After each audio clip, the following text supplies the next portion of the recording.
സുഹൃത്തുക്കളെ, സഹോദരങ്ങളെ, അപ്പോൾ പുതിയ ഉടായ്പുമായിട്ട് ഇന്ത്യ ലൈവ് ചാനൽ ഇറങ്ങിയിരിക്കുകയാണ്. സുനിൽ വാളയാർ വിഷം എന്ന് പറഞ്ഞാൽ ഒന്നാം ക്ലാസ് വിഷം ചീറ്റുന്ന ജീവിയാണ് ഈ സുനിൽ വാളയാർ. അവൻ RSSന്റെ കുറിയുണ്ട്, പിന്നെ ഒരു മഞ്ഞ ചരടും കെട്ടിയിട്ടുണ്ട്. ഇത് രണ്ടുമായ RSSകാരനാവും. അപ്പോൾ എങ്ങനെയും പൈസ ഉണ്ടാക്കുക, ആരെ വിറ്റും രാജ്യത്തെ വിറ്റും കാശുണ്ടാക്കുക.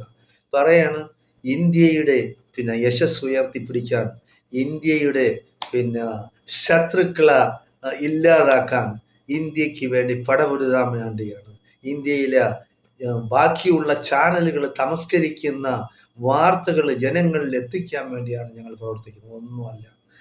RSSന്റെ അജണ്ട നടപ്പാക്കാൻ, ഇവിടെ വർഗീയ ലഹള ഉണ്ടാക്കാൻ, മുസ്ലിങ്ങളെയും ഇപ്പൊ ക്രിസ്ത്യാനികളെ അവർ കൂട്ടുപിടിച്ചിട്ടുണ്ട്. അത് ക്രിസ്ത്യാനികളെ ഒരുവിധം മുസ്ലിങ്ങളെ ഒതുക്കിയതിന് ശേഷം ക്രിസ്ത്യാനികളെ പിടിക്കാമെന്ന് പറഞ്ഞാണ്. അപ്പോൾ ആവശ്യത്തിന് അവർ കൊടുക്കുന്നുണ്ട്, ഇസ്ലാമിക്ക് കൂടെ കൂടെ അടി കൊടുക്കുന്നുണ്ട്. പക്ഷെ എന്നിരുന്നാലും ഇപ്പൊ അവരുടെ മെയിൻ ലക്ഷ്യം എന്ന് പറഞ്ഞാൽ മുസ്ലിങ്ങളാണ്.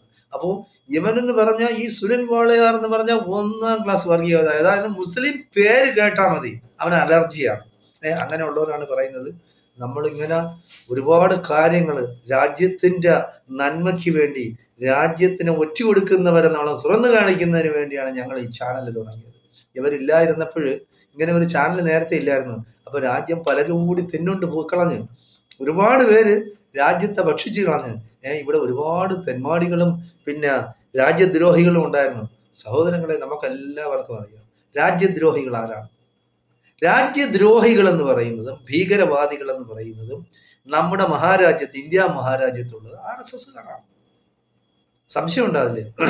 അതായത് നിഷ്പക്ഷമതികളായ, ജനാധിപത്യത്തിൽ വിശ്വസിക്കുന്ന, മതേതരത്തിൽ വിശ്വസിക്കുന്ന എല്ലാവർക്കും അറിയാം RSSകാരും സംഘപരിവാറുകാരും രാജ്യദ്രോഹികളും ഭീകരവാദികളും. അവർ നമ്മുടെ നാടിനെ നശിപ്പിക്കാൻ വേണ്ടി കച്ച കെട്ടി ഇറങ്ങിയിരിക്കുകയാണ്. പറച്ചിൽ എന്ന് പറയുന്നത് വലിയ വായിൽ അവർ വർത്തമാനം പറയും. അതൊന്നും നിങ്ങൾ കാര്യമായിട്ട് എടുക്കുക. ഇങ്ങനെയുള്ള ചാനലുകളെ സബ്സ്ക്രൈബ് ചെയ്യാനേ പാടില്ല. യവന്മാർ പറയുന്ന വിഷം നമ്മുടെ ഉള്ളിൽ കുറേശ്ശെ കുറേശ്ശെ വന്നു കഴിഞ്ഞാൽ പിന്നെ വിഷം തിന്നാലേ നമ്മൾ മരിക്കില്ല. അല്ലെങ്കിൽ അതായത് നമ്മൾ മനസ്സിലാക്കിക്കൊള്ളാം, പണ്ട് കാലത്ത് ചെറിയ രീതിയിൽ വിഷം വന്നാൽ തന്നെ മനുഷ്യന് രോഗം ഉണ്ടാവും, ചിലർ മരിക്കും. ഇപ്പോഴെന്ന് പറഞ്ഞാൽ വിഷം ഓരോ ഈ സബ്ജി, അതായത് നമ്മുടെ കഴിക്കുന്ന ആഹാര സാധനങ്ങളിൽ, അത് ഈ മത്സ്യത്തിലാവട്ടെ, അല്ലെങ്കിൽ പച്ചക്കറി വർഗത്തിലാവട്ടെ, അല്ലെങ്കിൽ നമ്മുടെ അരി ആഹാരത്തിലാകട്ടെ, എല്ലാത്തിലും കുറേശ്ശെ കുറേശ്ശെ നമ്മൾ കീടനാശിനി തളിക്കും. അങ്ങനെ കീടനാശിനി തളിച്ച് മനുഷ്യനിപ്പോ ഈ ഏത് വിഷം കഴിച്ചാലും മരിക്കില്ല. അതുപോലെ എവരുടെ വിഷം എന്ന് പറയുന്നത് നിങ്ങൾ കഴിയുന്നത്ര കഴിക്കാതിരിക്കുക. ഈ ചാനൽ സബ്സ്ക്രൈബ് ചെയ്യരുത് എന്നാണ് എനിക്ക് നിങ്ങളോട് പറയാൻ. കാരണം ചെയ്തു കഴിഞ്ഞാൽ ഇത് കുറേശ്ശെ നമ്മളെ ശരീരത്തിൽ ഇങ്ങനെ കയറിക്കൊണ്ടിരിക്കും. അപ്പോൾ വിഷം 100% ആയി കഴിഞ്ഞാൽ പിന്നെ അവൻ മനുഷ്യനല്ലാതെ. അപ്പോ അതിന് പോണോ വേണ്ടേ എന്നുള്ളത് നിങ്ങൾ ഈ ചാനൽ ഒരു പ്രാവശ്യമെങ്കിലും കണ്ടിട്ടുണ്ടെങ്കിൽ നിങ്ങൾക്ക് മനസ്സിലാവും.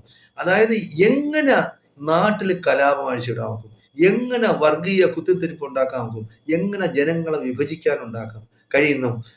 അതാണ് ഇവർ ചെയ്തുകൊണ്ടിരിക്കുന്നത്. അല്ലാതെ നന്മ ഞാൻ കേട്ടിട്ടില്ല ഇന്ന് വരെ.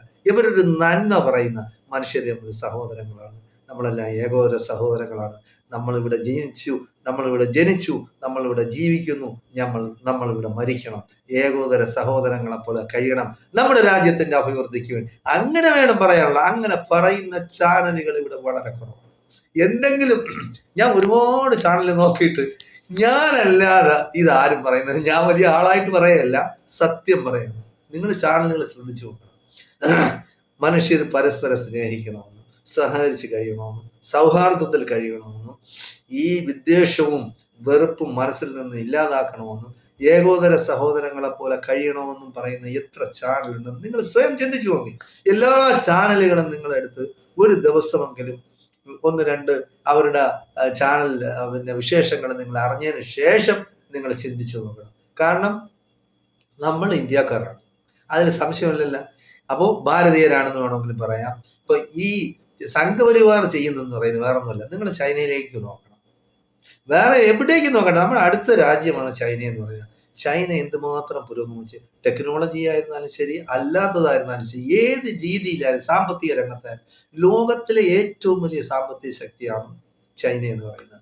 നിങ്ങൾ ലോകത്തിന്റെ ഏത് രാജ്യത്ത് ഏത് ഭാഗത്ത് പോയാലും ചൈനയുടെ ഒരു ഉൽപ്പന്നങ്ങളുമെങ്കിലും ഇല്ലാത്ത, ഉപയോഗിക്കാത്ത ഒരു മനുഷ്യൻ ഈ ലോകത്തുണ്ടാവില്ല. ഞങ്ങൾ ഗൾഫിൽ വസിക്കുന്നവരാണ്. ഞാൻ എൻ്റെ ഈ വയസ്സാം കാലത്ത് ഞാൻ ഇവിടെ അധ്വാനിച്ചാണ് ജീവിക്കുന്നത്. ഒരുത്തന്റെയും ചെലവിലല്ല കഴിയുന്നത്. നമ്മൾ അധ്വാനിച്ച് ജീവിക്കുന്നു. ഇത്രയും വർഷമായിട്ട് ഇന്ത്യ ഗവൺമെന്റിന്റെ, കേരള ഗവൺമെന്റിന്റെ ഒരു ആനുകൂല്യം പോലും ഇന്ന് വരെ കൈപ്പറ്റിയിട്ടില്ല. അപ്പൊ അതിലെനിക്ക് വളരെയധികം സന്തോഷമുണ്ട്. അപ്പൊ പുറം രാജ്യത്തിൽ ജീവിക്കുന്നു. എൻ്റെ കുട്ടി ആയിരുന്ന സമയത്ത് ഞാൻ കോളേജിൽ പഠിച്ചതും ഫീസ് കൊടുത്താണ് പഠിച്ചത്. പ്രൈവറ്റ് കോളേജിലാണ് പഠിച്ചത്, NSS കോളേജിലാണ് പഠിച്ചത്. ഞാൻ ഫീസ് കൊടുത്താണ് പഠിച്ചത്. എൻ്റെ എൻ്റെ പിതാവ് അധ്വാനിച്ച് തന്നതുകൊണ്ട്, അതുകൊണ്ട് ഞാൻ ഇങ്ങനെ പഠിക്കാമാവും. ഗ്രാജുവേഷൻ കഴിഞ്ഞ് നേരെ ഗൾഫിൽ കയറി. അത് ഇന്നും ആ ജീവിതം അങ്ങനെ തുടരുകയാണ്. അപ്പോൾ ഇങ്ങനെയുള്ള വിഷജന്തുക്കള് ഞാൻ ഒരു കാരണവശാലും, ഞങ്ങളെന്ന് പറഞ്ഞാൽ ഞങ്ങളുടെ കുട്ടിക്കാലത്ത് വളർന്ന ഹിന്ദു ആയാലും ക്രിസ്ത്യാനി ആയാലും മുസ്ലിം ആയാലും എല്ലാം ഒത്തൊരുമിച്ചാണ്. ഏത് കാര്യം, പെൺകുട്ടികളായിരുന്നാലും ആൺകുട്ടികളായിരുന്നാലും ആഹാരം ഒന്നിച്ച് കഴിക്കും, നമ്മൾ ഒന്നിച്ച് കളിക്കാൻ പോകും, ഒന്നിച്ച് കുളിക്കാൻ പോകും, എല്ലാ കാര്യങ്ങൾക്കും നമ്മൾ പോയിട്ടുണ്ട്. ഇന്നെന്ന് പറയുന്ന ഇവര് ഈ ചാനല്, അതായത് ഇന്ത്യ ലൈവ് എന്ന് പറയുന്ന ഈ ചാനല് നേരത്തെ എങ്ങനെയായിരുന്നു എനിക്കറിയാം. ഞാൻ ഇപ്പൊ കുറച്ച് നാളുകൊണ്ടാണ് ഇത് ശ്രദ്ധിക്കാൻ തുടങ്ങിയത്. ഒരു പ്രാവശ്യം ഇങ്ങനെ അബദ്ധവശാൽ കേട്ടു. അപ്പോൾ ഞാൻ ജേർണലിസം പഠിച്ചാണ് അങ്ങനെ ഇങ്ങനെ കേട്ടപ്പോൾ ഞാൻ വിചാരിച്ചു ശരിയാണ്, നല്ലവനായിരിക്കും. എവിടെ ഇവരെന്ന് പറയുന്നത് ഈ നാട്ടിൽ എങ്ങനെ കലാപം ഉണ്ടാക്കാൻ നോക്കും, മുസ്ലിമിനെയും ഹിന്ദുവിനെയും ക്രിസ്ത്യാനിയും തമ്മിൽ എങ്ങനെ തെറ്റിക്കാൻ നോക്കും. അതാണ് മുസ്ലിങ്ങൾ ഭീകരന്മാരാണ്, മുസ്ലിങ്ങൾ അങ്ങനെയാണ് ഇങ്ങനെയാണ്. മുസ്ലിം എവിടെയാണ് എന്ത് ഭീകരപ്രവർത്തിയാണ് ചെയ്തത്? സ്വതന്ത്ര ഇന്ത്യയിലെ ആദ്യത്തെ ഭീകരൻ നാഥുറാം വിനായക് ഗോഡ്സെ. അവൻ ആരാണ്? RSS കാരനാണ്. സംശയമുണ്ടല്ലോ? ആർക്കെങ്കിലും സംശയമുണ്ടോ? ഇല്ല. രണ്ടാമത്തെ ഭീകരൻ ആരാണ്?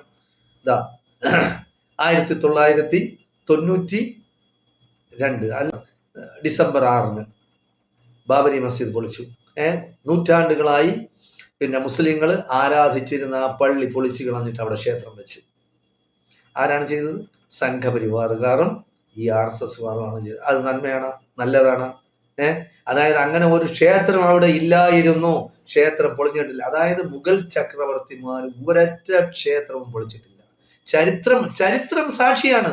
ചരിത്രം എടുത്ത് പരിശോധിച്ചാൽ മതി. സുപ്രീം കോടതിയാണ് പറഞ്ഞ, ഇന്ത്യയിലെ സുപ്രീം കോടതിയാണ് പറഞ്ഞ അവിടെ ഒരു ക്ഷേത്രമില്ലായിരുന്നു. അവിടെ ഒരു ക്ഷേത്രവും പൊളിച്ചല്ല പള്ളി ഉണ്ടാക്കിയത്. ബാബരി മസ്ജിദ്. ബാബർ എന്ന് പറയുന്ന മനുഷ്യൻ, അത് ഈ പേരിട്ടത് തന്നെ ബാക്കിയുള്ളവരാണ് പേരിട്ടത്. ബാബർ അല്ല പേരിട്ടത്. ബാബരി മസ്ജിദ് ബാബർ ഉണ്ടാക്കിയതുകൊണ്ട് ആ പേര് പിന്നീട് ആളുകൾ കൊടുക്കുകയാണ്. ഇപ്പൊ അവരുദ്ദേശിക്കുന്നതെന്ന് പറഞ്ഞാൽ സംഘപരിവാർ ശക്തികൾ, RSSകാരും എവിടെയെങ്കിലും മുസ്ലിം പേരുണ്ടോ അതിനെയൊക്കെ മാറ്റിക്കൊണ്ടിരിക്കുകയാണ്. ഇംഗ്ലീഷുകാർ ഇവിടെ ഭരിച്ചു. അവരെത്ര വർഷം ഭരിച്ചു? അവരിവിടെ എന്തെല്ലാം കലാപങ്ങളും കൊടിയ ഇതും ഉണ്ടാക്കി. ഈ സുനിൽ വാളയാറിന്റെ ഒരു ഇത് ഇന്നലെ മെനയാന്ന് ഞാൻ കാണാനുണ്ട്. പറയുന്നത് ബാബർ അക്രമകാരിയായിരുന്നു, ബാബർ വർഗീയവാദിയായിരുന്നു, ഒരുപാട് ഹിന്ദുക്കളെ കൂട്ടക്കൊലയായിട്ടുണ്ട്. ഏതെങ്കിലും ഒരു കൂട്ടക്കൊലയുടെ ചരിത്രം അനുസരിച്ച് നിനക്ക് പറയാൻ കഴിയും വാളയാറിന്റെ? അപ്പൊ നീ എന്തിനാണ് നീ പറയുന്നില്ലേ നിങ്ങൾ ഇവിടെ രാജ്യത്തിന്റെ നന്മയ്ക്ക് വേണ്ടി? എന്ത് രാജ്യത്തിന്റെ നന്മയാണ്? രാജ്യത്തിന്റെ നന്മ എന്ന് പറയുന്ന രാജ്യത്തിന്റെ യഥാർത്ഥ ചരിത്രമാണ് നന്മ. ഹിന്ദു ആവട്ടെ, മുസ്ലിം ആവട്ടെ, ക്രിസ്ത്യാനി ആവട്ടെ, നീ പറയുന്ന ഹിന്ദുക്കളാണ് ഇവിടെ ഉണ്ടായിരുന്നതെല്ലാം, ബാക്കിയുള്ളവരെല്ലാം വന്ന ഇല്ല. ഹിന്ദു എന്ന് പറയുന്ന ഒരു മതമല്ലായിരുന്നു. ഇവിടെ ആദ്യം ഇന്ത്യയിൽ ഉണ്ടായ മതം എന്ന് പറയുന്നത് തന്നെ ബുദ്ധമതമാണ്, പിന്നെ ജൈനമതമാണ്. അങ്ങനെയാണ് മതങ്ങൾ ഉണ്ടായത്.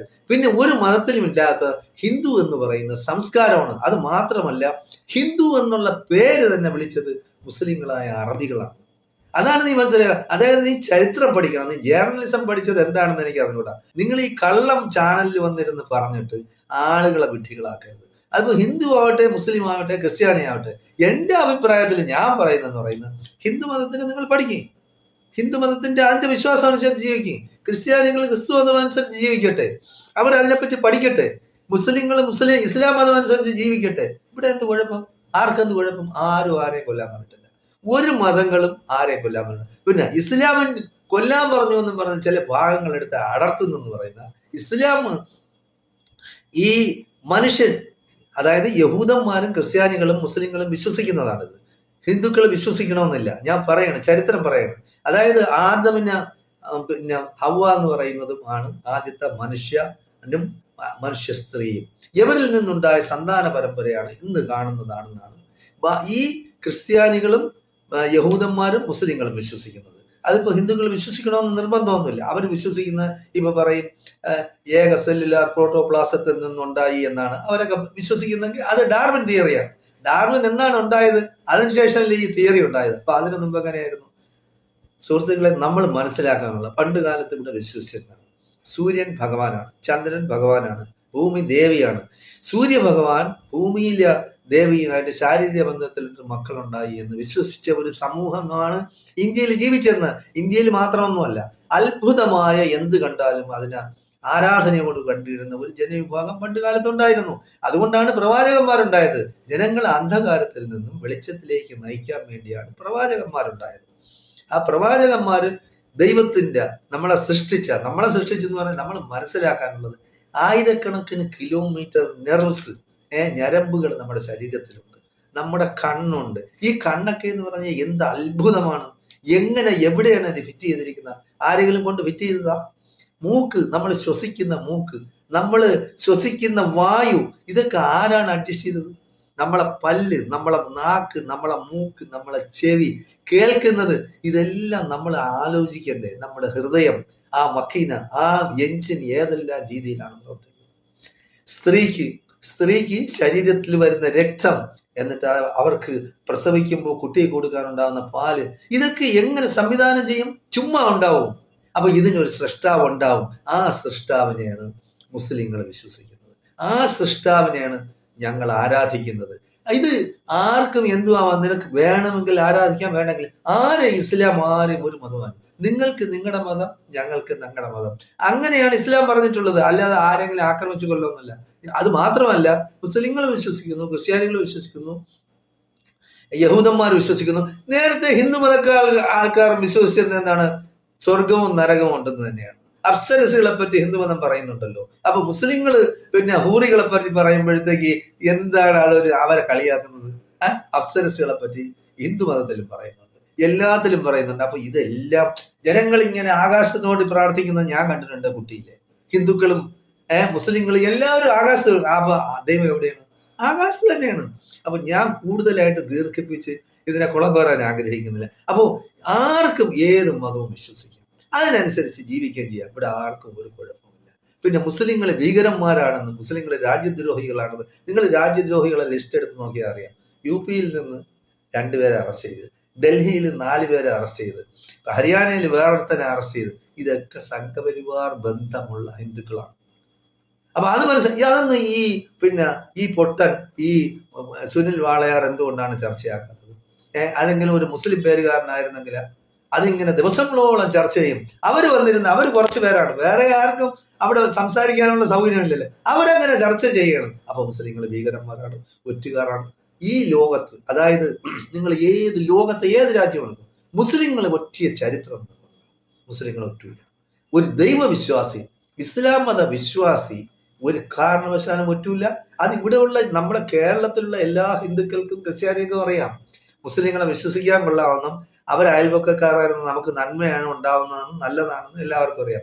ഈ പൊട്ടന്മാര് വന്നിരുന്ന്, വിട്ടികളായ യവന്മാര് വന്നിരുന്ന് ഈ മുസ്ലിങ്ങളെ പറ്റി അങ്ങനെ ഇങ്ങനെ പറഞ്ഞ അവരൊന്നും വിശ്വസിക്കുന്നില്ല. പക്ഷെ ഇത് പറഞ്ഞ് ജനങ്ങളുടെ ഇടയിൽ ഭീതി ഉണ്ടാക്കുകയാണ്. അവരങ്ങനെയാണ്, ഇങ്ങനെയാണ്, മറ്റാണ് മനസ്സിലാൻ. കാരണം നിങ്ങൾക്കറിയാം, മലബാർ ഭാഗത്ത് പണ്ട് കാലത്ത് എല്ലാ സ്കൂളുകളിലെയും അധ്യാപകർ എന്ന് പറയുന്നത് സ്ത്രീകളായിരുന്നാലും പുരുഷന്മാരായിരുന്നാലും നമ്മുടെ മധ്യ തിരുവിതാംകൂർ ഭാഗത്തുനിന്നും പോയവരാണ്. അവരൊക്കെ എന്ന് പറയുന്നത് അവിടെ പോയിട്ട് പിന്നെ തിരിച്ചു പോവില്ല അവരുടെ നാട്ടിലോട്ട്. അവിടെ തന്നെ കഴിയുന്നത്. എന്തുകൊണ്ടാണ്?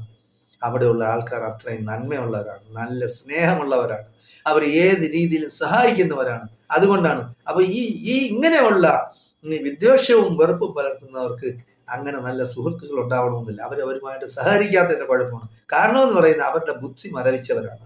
അവർ ഈ വിസർജ്യം, വടക്കേ ഇന്ത്യൻ ഗോസ്വാമിമാര് പറയണം പശുവിന്റെ മൂത്രം കുടിക്കണമെന്നും അതിന്റെ തീട്ടം തിന്നണമെന്നും പറഞ്ഞാൽ അത് തിന്നണമെന്നും വിശ്വസിച്ച് നടക്കുന്ന ഇവരെയൊക്കെ പറ്റി എന്താണ് നമുക്ക് പറയാനുള്ളത്? എന്തായാലും ശരി സഹോദരങ്ങളെ, നമ്മളെല്ലാം ഒത്തൊരുമയോടുകൂടി ഈ നാട്ടിൽ ജീവിക്കണം, സന്തോഷമായിട്ട് സൗഹൃദത്തിൽ കഴിയണമെന്ന്, നാടിന്റെ നന്മയെ, ജനങ്ങളുടെ ക്ഷേമത്തിനും നമ്മുടെ രാജ്യത്തിന്റെ ഉയർച്ചയ്ക്കും വേണ്ടി, അഭിവൃദ്ധിക്കും വേണ്ടി നമ്മൾ പണിയെടുക്കണമെന്നാണ് എനിക്ക് പറയാനുള്ളത്. ഇങ്ങനെയുള്ള ചാനലുകളാണ് ഈ മറുനാടൻ ഷാജനായിരുന്നാലും യവനായിരുന്നു, ഈ വാളയാസനല്ല മലയാളം ലൈവ് ആയിരുന്നാലും ഒരു കർമ്മമുണ്ട്. ഒരു തത്വമയുണ്ട്. ഇവരൊക്കെ വിഷം ചീറ്റുന്നവരാണ്. ഇവരിൽ നിങ്ങൾ യാതൊരു കാരണവശാലും നന്മ പ്രതീക്ഷിക്കരുത്. കാരണം ആദ്യം മുസ്ലിങ്ങളെ പിടിക്കും, പിന്നെ ക്രിസ്ത്യാനികളെ പിടിക്കും, പിന്നെ ദളിതരായ പാവപ്പെട്ട ഹിന്ദുക്കളെ പിടിക്കും. നിങ്ങൾ കണ്ടില്ലേ ഇപ്പൊ ഡൽഹിയിൽ ക്ഷേത്രം പൊളിച്ചു കളഞ്ഞു. ക്ഷേത്രം 1400 വർഷം പഴക്കമുള്ളതെന്നാണ് അവർ പറയുന്നത്. അതിനെ പൊളിച്ചു കളഞ്ഞ് എന്തിനു വേണ്ടി? RSS കാര്യാലയത്തിലേക്ക് വണ്ടി പാർക്ക് ചെയ്യാൻ വേണ്ടി. എത്ര ജനങ്ങൾ അവിടെ കിടന്ന് ബഹളം ഉണ്ടാക്കി, വല്ല കാര്യം ഉണ്ടാ? അപ്പൊ ഈ ബുൾഡോസർ പിന്നെ നിയമം എന്ന് പറയുന്ന ഇവർ എല്ലാ സ്ഥലത്തും വ്യാപിപ്പിക്കും. അത് ഈ സുനില് മനസ്സിലാക്കാത്ത, സുനിലിന്റെ വീട് പൊളിക്കാൻ വരുമ്പോഴാണ് പിന്നെ അറിയുന്നത്. എന്തായാലും ശരി, സംഘപരിവാറുകാർ നിങ്ങൾ അകർത്തി നിർത്തണം. കേരളത്തിൽ യാതൊരു കാരണവശാലും തദ്ദേശ സ്വയംഭരണ തെരഞ്ഞെടുപ്പ് നടക്കുകയാണ് 11-ാം തീയതി. യാതൊരു കാരണവശാലും നിങ്ങൾ അയാൾ നല്ലവരാണ് എന്നും പറഞ്ഞ് BJP-ക്കാരന് നിങ്ങൾ വോട്ട് കൊടുക്കും. നിങ്ങളൊന്നീ ഇടതുപക്ഷത്തിന് അല്ലെങ്കിൽ വലതുപക്ഷത്തിന്, അതായത് പിന്നെ UDF, യുണൈറ്റഡ് ഡെമോക്രാറ്റിക് ഫ്രണ്ടിനോ LDF-നോ കൊടുക്കേ ചെയ്യാവൂ. നിങ്ങൾ ഇങ്ങനെയുള്ള വിവരം കെട്ടവന്മാർക്കും ചാണകം തിന്നിങ്ങൾക്ക് നിങ്ങൾ വോട്ട് കൊടുക്കരുതെന്നാണ് എനിക്ക് പറയാനുള്ളത്. ഇങ്ങനെയുള്ള ചാനലുകൾ യവന്മാരെ വെറുക്കണം നമ്മൾ മനുഷ്യർ. അതായത് അവര് വെറുപ്പും വിദ്വേഷവും പുലർത്തുന്നവരാ. അതിനെപ്പറ്റി പ്രചാരണം നടത്തുന്നവരെ നമ്മൾ ഒറ്റപ്പെടുത്തണമെന്നാണ് എനിക്ക് പറയാനുള്ളത്. എല്ലാവർക്കും നന്ദി, നമസ്കാരം, ജയ് ഹിന്ദ്, ജയ് ഭാരത്.